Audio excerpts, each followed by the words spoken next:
Mind பாடி ஸ்பெட் healing சேனலின் அன்பான வணக்கங்கள். இன்னைக்கு என்னோட வீடியோவில் உங்களை எல்லாம் சந்திக்கிறதுல ரொம்ப சந்தோஷப்படுறேன்.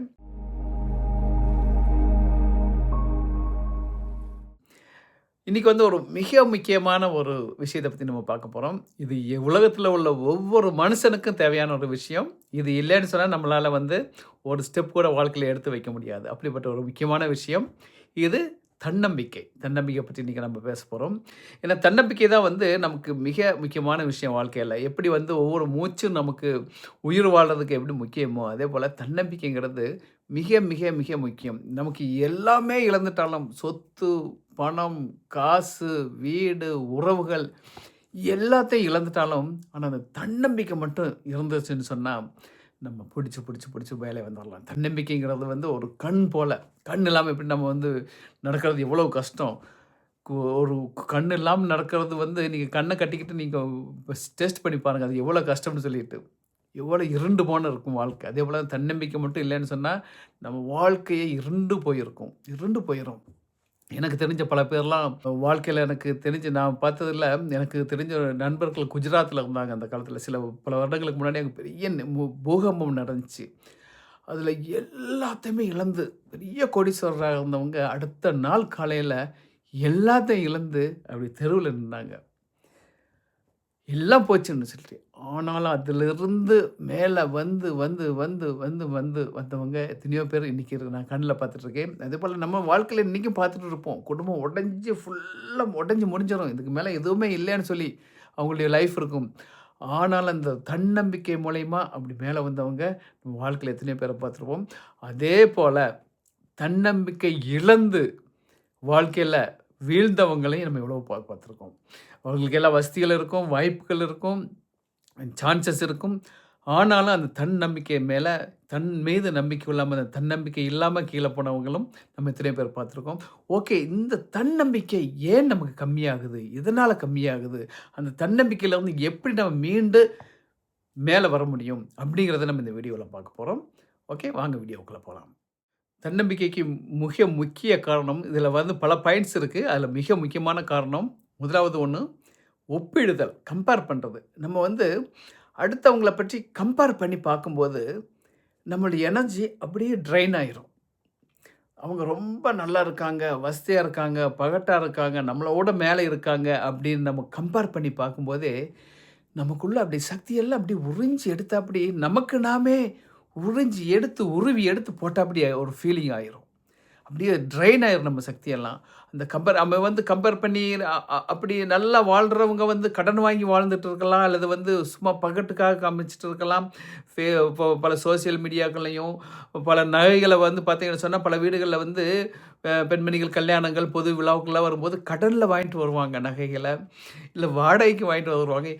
அவங்க கழுத்து நிறைய போட்டு வருவாங்க. இவங்க வீட்டுக்கு ஐயோ அவளுக்கு அவ்வளோ நகை இருக்குது, எனக்கு ஒன்றும் இல்லையே அப்படி சொல்லிட்டு அன்னைக்கும் உடஞ்சி போனால் அப்படி ஆயிடுவாங்க.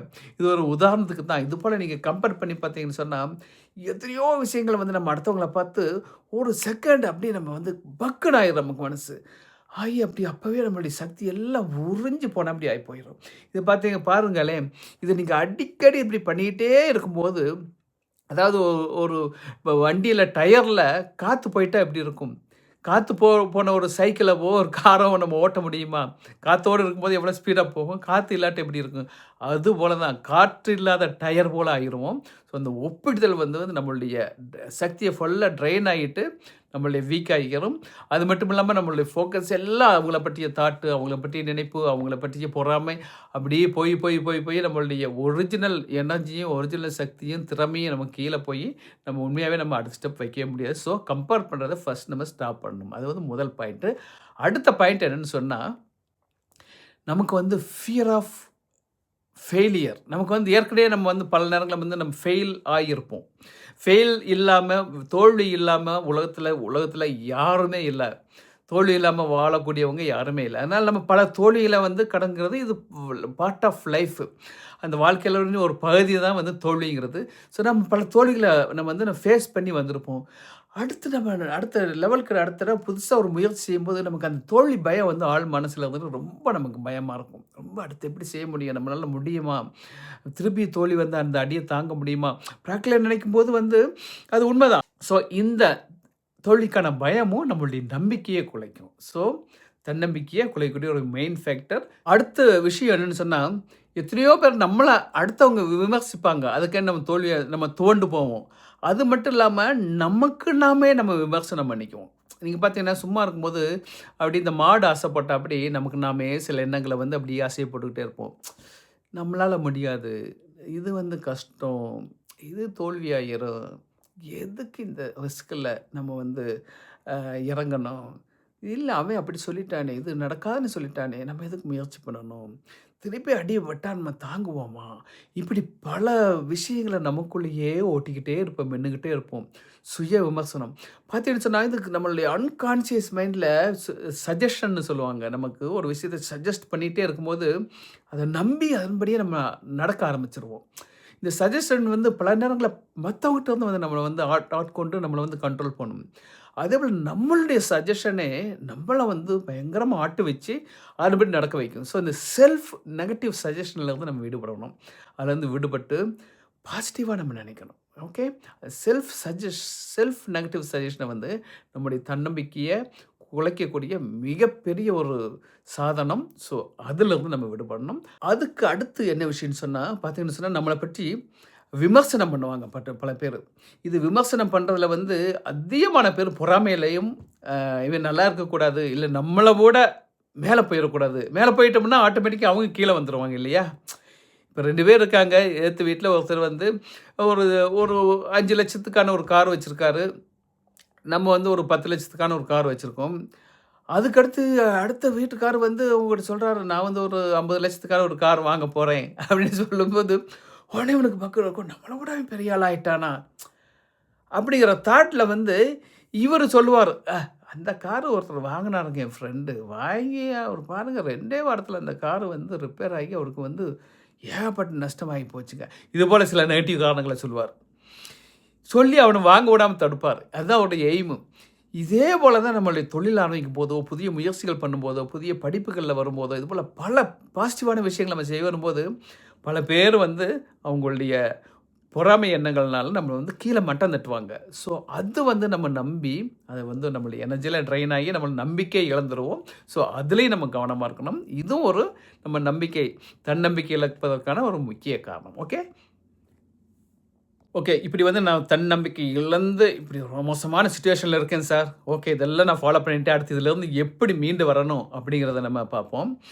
அதில வந்து ஃபர்ஸ்ட்டு நீங்க செய்ய வேண்டியது, எடுத்ததுமே பெரிய விஷயத்த நீங்க ஃபாலோ பண்ணணும். உடனே வந்து இப்போ வந்து ரூ. 10,000 சம்பளத்தில வந்து அடுத்து வந்து ஒரு 1,50,000 சம்பளத்துக்கு டக்குன்னு தாவணும் அப்படின்னு நினைக்காதீங்க. அப்படி தாவணும்னு நினைச்சாங்கன்னா, நீங்க வந்து ஃபெயிலியர் ஆயிருவீங்க. அப்புறம் உங்களுக்கு அது ஒரு அடியாயிரும். அது ஒரு உங்களுடைய ஏணியா இருக்கலாம், படிப்பா இருக்கலாம், தொழில் முயற்சியா இருக்கலாம். எந்த முயற்சியிலுமே நீங்க தன்னம்பிக்கை வரணும்னா, பெருசா உடனே பண்ணாம, பெரிய ஜம்புக்கு போகாம, ஒரு சின்ன ஸ்டெப்பா எடுத்து வைங்க. அந்த சின்ன ஸ்டெப் வந்து கன்சிஸ்டன்சி முக்கியம். தொடர்ச்சியா அத செய்வேன் அப்படிங்கிறத நீங்க ஒரு முயற்சி பண்ணுங்க. அது சின்ன விஷயத்துல உங்களுக்கு வெற்றி வரும்போது, அடுத்து உங்களுக்கு ஒரு நம்பிக்கை வரும்.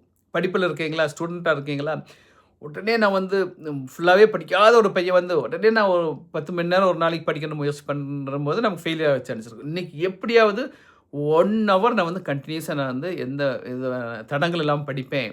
அது கொஞ்ச நாள் கழிச்சு 1 1/2 மணி நேரம், 2 மணி நேரம் அப்படி இப்படி மாத்துங்க. அதேபோல தொழில்லயும் ஒரு விஷயத்த முடிவு பண்ணிட்டீங்கன்னா, அது கன்டினியூஸா செய்யுங்க. சின்ன விஷயங்கள ஆரம்பிச்சு வெற்றிய அடையுங்க. வெற்றி அடையும்போது உங்களுக்கு ஒரு தன்னம்பிக்கை வந்துரும், மோட்டிவேஷன் வந்துரும். அடுத்த ஸ்டெப்புக்கு போவீங்க. ஸோ சின்ன ஸ்டெப்பா எடுத்து வைங்க. கண்டிப்பா அடுத்த ஸ்டெப்க்கு நீங்க போவீங்க. அடுத்த விஷயம் என்னன்னு சொன்னா, நீங்க உங்களவே ஆறுதல் படுத்தி, உங்களவே சந்தோஷப்படுத்தி, உங்களவே மோட்டிவேட் பண்ணுங்க. அதாவது உங்களுக்கு நீங்களே சொல்லிக்கங்க. ஈவன் கண்ணாடி முன்னாடி கூட நின்னு சொல்லலாம். "என்னையால முடியும். நான் ஒரு தன்னம்பிக்கையான ஆள். என்னையால வெற்றி பெற முடியும். என்னால சம்பாதிக்க முடியும். என்னால ஒரு பாசிட்டிவா இருக்க முடியும். எனக்கு திறமை இருக்கு." அப்படிங்கிற பாசிட்டிவான விஷயங்கள உங்களுக்குள்ள சொல்லிக்கங்க. கண்டிப்பா எல்லாத்துக்கும் ஒரு பாசிட்டிவான விஷயம் இருக்கும். அந்த பாசிட்டிவான விஷயத்த கண்டுபிடிச்சு, உங்கள நீங்களே மோட்டிவேட் பண்ணுங்க. கண்டிப்பா எல்லாத்துக்கும் ஒரு திறமையோட தான் இந்த உலகத்துல நம்ம படைக்கப்பட்டிருக்கோம். அதனால என்னால முடியும், என்னால செய்ய முடியும், என்னால வெற்றி பெற முடியும், எனக்கு இந்த திறமை இருக்குன்னு சொல்லி உங்கள நீங்களே என்கரேஜ் பண்ணிக்கங்க. நாமளே என்கரேஜ் பண்ணாட்டா உலகத்துல யாருமே நம்மள வந்து என்கரேஜ் பண்ண மாட்டாங்க. ஸோ முக்கியமான ஆள் உங்கள நீங்களே என்கரேஜ் பண்றதுல முக்கியமான ஆள் நீங்களே தான். நமக்கு நாமே தோள்ல தட்டி கொடுத்து ஒரு ஸ்டெப் எடுத்து வைங்க. ஓகே. அடுத்த விஷயம் என்னன்னு சொன்னா, பல பேர் வந்து நம்மளுடைய பலவீனங்கள்லயே ஃபோக்கஸ் பண்ணுவோம். நமக்கு இந்த பலவீனமா இருக்கு, இந்த வீக்னஸ் இருக்கு, இந்த முடியல, அத முடியல. நம்ம வந்து படிக்காத ஆளாச்சே, நம்மளால எப்படி முன்னேற முடியும்? நம்ம வந்து ரொம்ப தோல்வி அடைஞ்ச ஆளாச்சே, நம்மளால எப்படி முன்னேற முடியும்? நமக்கு எந்த பெரிய இன்வெஸ்ட்மென்ட் காசுகளே இல்லையே, நம்மளால எப்படி முன்னேற முடியும்? இப்படி இல்லாத விஷயங்களவே நம்ம வந்து பல நேரங்கள்ல குறையா நெனச்சுக்கிட்டே இருப்போம். நெனச்சு அதுக்கு மேல போகாம இருப்போம். அத விட்டுட்டு உங்களுக்கு என்ன பாசிட்டிவான விஷயங்கள் எத்தனையோ விஷயங்கள் உங்ககிட்ட இருக்கும். ஒண்ணும் இல்ல நமக்கு நல்லா கை, காலு, கண்ணு இருக்கு. இது எவ்வளோ பெரிய பெரிய விஷயம். எவ்வளோ பெரிய பொக்கிஷம். இப்படிப்பட்ட நல்ல உடல் நலம் இருக்கு, நல்ல குடும்ப சூழ்நிலை இருக்கு, நல்ல நாட்ல இருக்கோம். நமக்கு எல்லாத்துக்கும் ஒரு திறமை இருக்கும். அந்த திறமை என்கிட்ட இருக்கு அப்படின்னு சொல்லிட்டு எந்த இதெல்லாம் உங்களுக்கு பாசிட்டிவான என்னென்ன விஷயங்களோ இருக்கோ, அத மேல ஃபோக்கஸ் பண்ணி, அதிலிருந்து உங்களுடைய பில்டிங்க கட்டி எழுப்புங்க. கண்டிப்பா உங்களுடைய நெகட்டிவான விஷயங்கள ஃபோக்கஸ் பண்றத காட்டிலும், பாசிட்டிவான விஷயங்கள நினைச்சு உங்கள நீங்களே ஃபோக்கஸ் பண்ணி மேல வாங்க. அதாவது ஒரு உடைஞ்ச பானை ஒண்ணு இருந்துச்சாம். ரொம்ப கவலைப்பட்டுட்டே இருந்துச்சாம். நான் உடைஞ்ச பானை எனக்கு ஒண்ணும் இல்ல. வேஸ்ட் நான்னு சொல்லிட்டு, அத பார்த்து ஒருத்தரு ஒரு ஒரு குரு சொன்னாராம், "உடைஞ்ச பானைய நீ எதுக்கு நீ பாரு அங்க பாரு, அந்த உடையாத அந்த பானையில வந்து தண்ணிய அவன் தூக்கிக்கிட்டே போயிட்டு இருக்கான். அவன் சுயநலத்துக்காக கொண்டு போய் வீட்ல வீட்ல எல்லா தண்ணியும் ஊத்தி, அவனே எல்லாம் பயன்படுத்திட்டு இருக்கான். பாரு இன்னொருத்தன் பாரு அந்த உடைஞ்ச பானையில அந்த தண்ணிய அதில வழியா கொண்டு போம்போது, அந்த வழியா அந்த உடைஞ்சு ஒழுகக்கூடிய தண்ணி வந்து எத்தனையோ செடிகளுக்கு பட்டு எவ்வளோ அழகா பூத்துருக்கு பாரு அந்த செடிகள். கடைசியில கொஞ்சம் வீட்டுக்கும் கொண்டு போறான். இவ்வளவு வழியிலயும் அந்த செடிக்கு இவ்வளவு தண்ணி அந்த உடைஞ்ச பானை குடுத்துக்கிட்டு, அவனுக்கும் உதவியா இருக்குது. அது எவ்வளோ பெரிய அப்புறம் உடைஞ்ச பானைய விட இது எவ்வளோ பெரிய ஒரு சூப்பரான பானை இல்லையா? இப்படி ஒரு உதவி செய்யுது இல்லையா? எவ்வளோ அருமையான பானை இல்லையான்னு சொல்லி சொன்னாராம். அந்த உடைஞ்ச பானைய பார்த்து. பார்த்தீங்கன்னு சொன்னா அதான் உண்ம. பல நேரங்கள்ல நம்ம தோல்வி அடைஞ்சவங்கள பார்த்தீங்கன்னு சொன்னா, அவங்க எத்தனையோ பேருக்கு பயனடைந்திருப்பாங்க. அவங்களுடைய எதார்த்தமான குணத்தினால, நல்ல குணத்தினால, ஒரு ஹெல்பிங் டெண்டன்சினால எத்தனையோ பேர் பயனடைஞ்சிருப்பாங்க. ஓகே. எத்தனையோ பேர் உங்களால உங்க பலவீனத்தினாலுமே எத்தனையோ பேர் பயனடைஞ்சிருப்பாங்க. அதனால அத பத்தி கவலைப்படாதீங்க. ஸோ அந்த உடைஞ்ச பானை போல நீங்க வந்து ஒண்ணுமே பலவீனமா இருக்கேன்னு நினைக்காதீங்க. உங்க பலவீனத்தின் மூலியமாவும் எத்தனையோ பேர் பயனடைஞ்சிருப்பாங்க. அதுவே நீங்க பாசிட்டிவா நினைச்சு மேல வாங்க. ஓகே. அந்த உடைஞ்ச பானைய வச்சுக்கங்க. யாருமே உடைந்த பானை, ஒண்ணுக்கும் இல்லாத பானை இல்ல. அந்த உடைந்த பானையும் ஒரு பயனுள்ள பானை தான். அதனால தேவையே இல்லைன்னு ஒரு ஒதுக்கப்பட்ட கல்லு தான் ஒரு வீட்டோட மூலைக்கல்லா அமைஞ்சது அப்படின்னு ஒரு வார்த்தை பைபிள்ல இருக்கு. அதேபோல ஒதுக்கப்பட்ட ஆளு நானு, எதுவுமே இல்லாத ஆள் நினைக்காதீங்க. கண்டிப்பா உங்களாலயும் மேலே வர முடியும். நீங்களும் ஒரு பயனுள்ள ஆள் தான். உங்களுடைய பாசிட்டிவான விஷயங்கள ஃபோக்கஸ் பண்ணுங்க. ஓகே. அதேபோல உங்களுடைய தன்னம்பிக்கை மீட்டெடுக்கிறதுக்கு இன்னொரு முக்கியமான விஷயம், ஒவ்வொரு நாளும் புது புது ஏதாச்சும் ஒரு விஷயத்த கத்துக்கங்க. இன்னைக்கு வந்து உலகம் ரொம்ப ஃபாஸ்ட்டா இருக்கு. எவ்வளவோ இன்னைக்கு கண்ண மூடி திறக்கறதுக்குள்ள புதிய டெக்னாலஜி வந்துருது, புதிய ஐடியாஸ் வந்துருது, புதிய பிசினஸ் வந்துருது. எவ்வளவோ மாற்றங்கள் நடக்குது. இந்த கால சூழ்நிலைக்கு ஏத்தாப்படி நம்மளும் மாற்றிக்கணும். ஓகே. அப்பதான் வந்து நம்ம வந்து அடுத்த ஸ்டெப்புக்கு போ முடியும். இது எல்லா துறைகளுக்குமே இது பொருந்தும். ஸோ ஒவ்வொரு நாளும் ஏதாச்சும் ஒரு விஷயத்த நம்ம கற்றுக்கிறதுக்கு நம்ம முயற்சி பண்ணணும். இது வந்து நம்மளுடைய தன்னம்பிக்கை அதிகரிக்கும். ஸோ அது ஒரு முக்கியமான விஷயம். சரியா? ஓகே. இப்போ இந்த எப்படி எதனால தன்னம்பிக்கை நம்ம இழக்கிறோம், அதை எப்படி மீட்டெடுக்கலாம் அப்படிங்கிற விஷயங்கள நம்ம பார்த்தோம். இந்த தன்னம்பிக்கைங்கிறது வந்து ஒரே நாள்ல அப்படி மேஜிக்கா வந்துரும். வெற்றிங்கிறது ஒரே நாள்ல மேஜிக்கா வந்துரும் அப்படிங்கிறது இல்ல. இது ஒரு ஜேர்னி, ஒரு பயணம். இங்கேருந்து வந்து இப்போ வந்து ஒரு மதுரையிலேருந்து மெட்ராஸுக்கு போறோம், சென்னைக்கு போறோம்னு சொன்னா, ஒரே நாள் ஜம்பில தாண்டி போயிற முடியாது. திருச்சி போணும், திண்டிவனம் போணும், செங்கல்பட்டு போணும், அப்படி இப்படி போய் தானே போக முடியும். அதே போல தான் இந்த ஜேர்னி, இது ஒரு ஜேர்னி. ஒரு ஸ்டெப்பா தான் மேல போகணும். ஸோ அந்த ஜேர்னிய நெனச்சுக்கிட்டு, நீங்க வாழ்க்கையில ஒவ்வொரு நாளும் ஒரு ஸ்டெப்பா மேல போக முடியும் அப்படிங்கிறத புரிஞ்சுக்கிட்டு, உங்களுடைய தன்னம்பிக்கையோட நீங்க வாழ்க்கையில வெற்றி பெற என்னுடைய வாழ்த்துக்கள். இந்த வீடியோ உங்களுக்கு யூஸ்ஃபுல்லா இருந்திருக்கும்னு நெனைக்கிறேன். இன்னொரு வீடியோவுல இன்னொரு நாள் சந்திப்போம். நன்றி, வணக்கம்.